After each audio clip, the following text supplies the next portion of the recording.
आप एक लंबे समय के बाद तैयारी कर रहे हो और वापस से सोचते हो कि आप अपने सपनों को पूरा कर पाएँ। आप सोचते हो कि अब आपको लगने लगा है कि मुझे गवर्नमेंट जॉब चाहिए ही, मुझे गवर्नमेंट जॉब की तैयारी करनी चाहिए। इसके लिए चाहे आप फर्स्ट ग्रेड की कर रहे हो, सेकंड ग्रेड हो, रीट हो, थर्ड ग्रेड हो, आरएएस हो, किसी भी एग्ज़ाम के लिए अगर आप वापस एक लंबे गैप के बाद तैयारी करना चाहते हैं तो ये वीडियो आपके लिए है। क्योंकि फ्रेंड्स कई बार ऐसा होता है हमारे साथ बहुत सी कंडीशंस हो जाती हैं, फैमिली कंडीशंस होती है, कई और मजबूरी होती है हमारी। जैसे किसी लड़कियां हैं उनकी शादी हो जाती है तो शादी के बाद उनको इतना टाइम नहीं मिल पाता है, शुरू में नए घर में एडजस्ट करने में भी टाइम लगता है। तो इस सब के कारण वो क्या है, अपनी तैयारी नहीं कर पाती है। और जब एक लंबा टाइम हो जाता है तब उसे लगने लगता है कि हाँ मुझे अब तैयारी करनी चाहिए। या फिर कोई जो बॉयज़ होते हैं, मेल होते हैं, उनका क्या होता है कि जैसे आपने पहले तैयारी की, फिर उसको आपको एक टाइम हो गया तो सब बोलने लग जाते हैं कि कब तक तैयारी करते रहोगे, कुछ कमाओ धमाओ, नौकरी करो, कुछ भी ऐसा करो। तो उसकी वजह से क्या है, वो भी छोड़कर और अपने काम में, प्राइवेट जॉब में लग जाते हैं। लेकिन कहीं ना कहीं जब किसी का सपना होता है तब उसके दिमाग में ये चीज़ रहती है कि मुझे लेक्चरर बनना है, मुझे सेकंड ग्रेड बनना है। तो वो दिमाग में कहीं ना कहीं हमारे चलता ही रहता है। और फिर आप एक लंबे गैप के बाद जब वापस से तैयारी करने की सोचते हो तो सोचने के साथ हमारे दिमाग में कई सारी इमेजिनेशन ये भी होती है कि क्या हम इतने फ्रेशर्स और इतने नए स्टूडेंट के साथ चल पाएंगे, या फिर हम अपनी तैयारी को इतना अंजाम दे पाएंगे कि हमारा सिलेक्शन हो पाए। ऐसा ही एक कमेंट मेरे पास आया था कि मैम काफ़ी लंबे टाइम के बाद मैं अपनी तैयारी को वापस से शुरू कर रही हूँ और इस बार मैंने तैयारी शुरू की है, तो कितना टाइम मुझे तैयारी के लिए देना चाहिए, आपने कितने टाइम तैयारी की थी और इतने लंबे गैप के बाद क्या मैं वापस से तैयारी करूँ तो मेरा सिलेक्शन हो सकता है। तो हेलो फ्रेंड्स, मैं नीतू सिंघल अपने YouTube channel Divya biology classes में आपका स्वागत करती हूँ।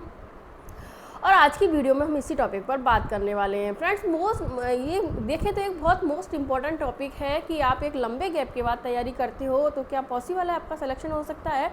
तो मैं ये बात कहूँगी कि इम्पॉसिबल कुछ भी नहीं है, सब कुछ पॉसिबल है। आप लंबे गैप के बाद भी अगर वापस से तैयारी करते हो तो आपका सिलेक्शन आराम से हो सकता है, बशर्ते आपको थोड़ी सी मेहनत और स्टूडेंट्स हैं उनसे ज़्यादा करनी होगी। जैसे आप मुझे ही देख लीजिए कि मैंने एक लंबे गैप के बाद ही तैयारी की। हालांकि मैं एग्ज़ाम दे रही थी काफ़ी टाइम से बार, लेकिन मैंने तैयारी नहीं की थी। तैयारी मैंने 3 से 4 महीने पहले 2022 वाली एग्ज़ाम में की थी, फिर 2024 वाली एग्ज़ाम में मैंने 1 से 1.5 साल तैयारी की थी। तो लगभग जब मैंने कंटिन्यू इसकी तैयारी की थी तभी ही जाके मुझे सिलेक्शन मिला था। 2022 में मैंने 3 से 4 महीने तैयारी की थी तो उसमें मेरा सिलेक्शन नहीं हुआ था। तो फ्रेंड्स, अगर आप सोचते हो कि लंबे गैप के बाद अगर मैं तैयारी करूँ तो मैं तैयारी कर पाऊँगी या नहीं कर पाऊँगी, लेकिन आपके अंदर डेडिकेशन है, आपकी डिटर्मिनेशन पावर अच्छी है, आपने एक टारगेट बना लिया है कि मुझे इस टारगेट को पाना ही है, आपने इसको जिद बना लिया है, अपने जुनून को पाने की जो जिद आपके अंदर है वो पूरी तरह से समा चुकी है, आप कुछ भी करने को तैयार हैं अपना टारगेट पाने के लिए, अपनी सक्सेस को पाने के लिए, तो आपको सिलेक्शन लेने से कोई नहीं रख सकता। बस आपको थोड़ी सी मेहनत ज़्यादा करनी होगी। अब इसके अलावा मैं बताऊं कि आपको कितने टाइम की तैयारी चाहिए। जब आप लंबा गैप दे देते हो तो आपको क्या थोड़ा सा टाइम ज़्यादा लगता है पढ़ने में। हमारी जो बुक्स हैं उनके साथ हमें जुड़ने के लिए, उनमें इंटरेस्ट पैदा करने के लिए हमें थोड़ा सा टाइम चाहिए होता है।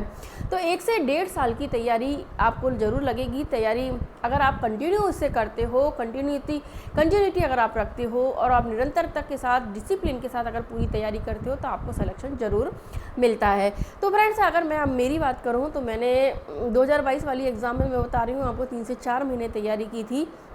फिर उसके बाद मैंने कुछ टाइम के लिए तैयारी छोड़ दी थी। फिर 2023 के लास्ट से, दिवाली के बाद से मैंने वापस से तैयारी शुरू कर दी थी और उसमें मैंने 2023 के बाद और 2024 पूरा, यानी लगभग मेरा 1.5 साल मैंने पूरी तैयारी की थी, जिसमें पहले मैंने सब्जेक्ट को अच्छे से तैयार किया था, फिर मैंने जीके को अच्छे से तैयार किया था। अगर आपको लगता है कि मेरा सब्जेक्ट ज़्यादा अच्छा है और जीके मेरा बहुत ज़्यादा कमज़ोर है तो आप दोनों पेपर को एक साथ लेके चल सकते हो शुरू में।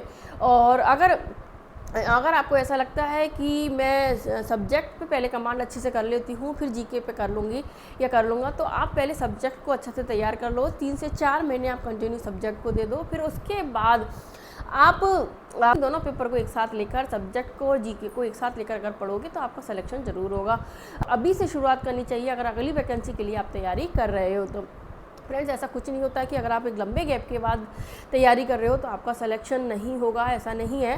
क्योंकि बहुत सारे एस्पायरेंट ऐसे होते हैं जिन्होंने एक पहले तैयारी की थी लेकिन फिर कहीं ना कहीं वो छोड़ देते हैं और फिर वापस से एक तैयारी को शुरू करते हैं लेकिन फिर भी वो सेलेक्ट हो जाते हैं। तो ऐसा कभी मत सोचो, ना कोई एज का फ़र्क पड़ता है, ना किसी चीज़ का होता है, बस आपके अंदर डेडिकेशन है, आपको चाह है कि आपको बस मुझे ये पोस्ट पानी है, तो कहीं ना कहीं आपकी ऊपर वाला भी आपका साथ देता है और आपका सिलेक्शन ज़रूर होता है। बस कमेंट आया था, मैं उनसे यही कहना चाहूँगी कि अगर आप अभी भी शुरू करते हो तैयारी तो आराम से आपको अभी भी, क्योंकि एग्ज़ाम अगर होगी तो जून या जुलाई में ही अगली एग्ज़ाम होगी, तो आपको पूरा 1 साल मिलने वाला है।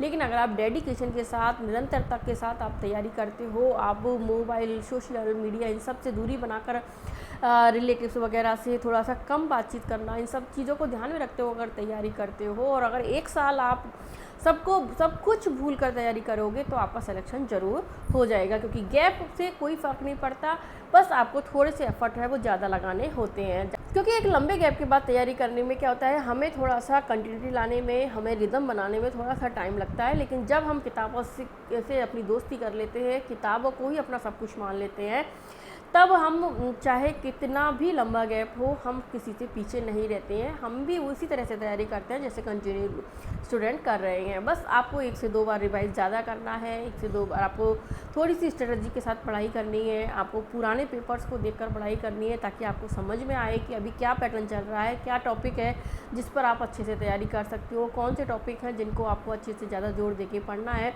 तो सारी स्ट्रेटजी के साथ आपको अगर आप पढ़ाई करनी होती है। और फ्रेंड्स, मैंने अपने जीके वाले पेपर के लिए भी और सब्जेक्ट वाले पेपर के लिए भी काफ़ी सारी स्ट्रेटजी की बुक लिस्ट वगैरह की वीडियो डाल रखी है, तो आप उन वीडियो को भी देखो, ताकि आपको अगर कोई प्रॉब्लम आ रही है तो आप उनकी वीडियो को देखकर प्रॉब्लम सॉल्व कर सके। इसके अलावा मैं बायोलॉजी सब्जेक्ट से हूँ और मैंने अभी BSc लेवल का मैटर अभी पढ़ाना भी शुरू किया है। जैसे जैसे मुझे टाइम मिलेगा मैं कोशिश करूँगी जल्दी से जल्दी इसे कंप्लीट करवाने की।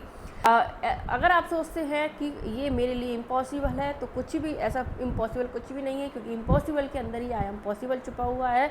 आप चाहें तो कुछ भी कर सकते हैं, बशर्ते बस आपको अपना जो है टारगेट है वो फिक्स करना है, और उस अकॉर्डिंग, टारगेट के अकॉर्डिंग ही अपनी तैयारी को अंजाम देना है। आपका सिलेक्शन ज़रूर से ज़रूर होगा। तो फ्रेंड्स, एक लंबे गैप के बाद तैयारी करने की सोच रही हैं तो उन्हें ये इस वीडियो से बहुत हेल्प मिलेगी, उन्हें मोटिवेशन मिलेगा, उनको लगेगा कि हाँ मैं भी कर सकता हूँ और कोई भी कर सकता है। तो आप अपना जजमेंट खुद करिए और आप कंटिन्यू अपनी तैयारी को रखिए और लगातार पढ़ते रहिए, स्वस्थ रहिए, मस्त रहिए, आपका सिलेक्शन ज़रूर होगा। फिर मिलते हैं एक नई वीडियो में। Bye bye, thank you.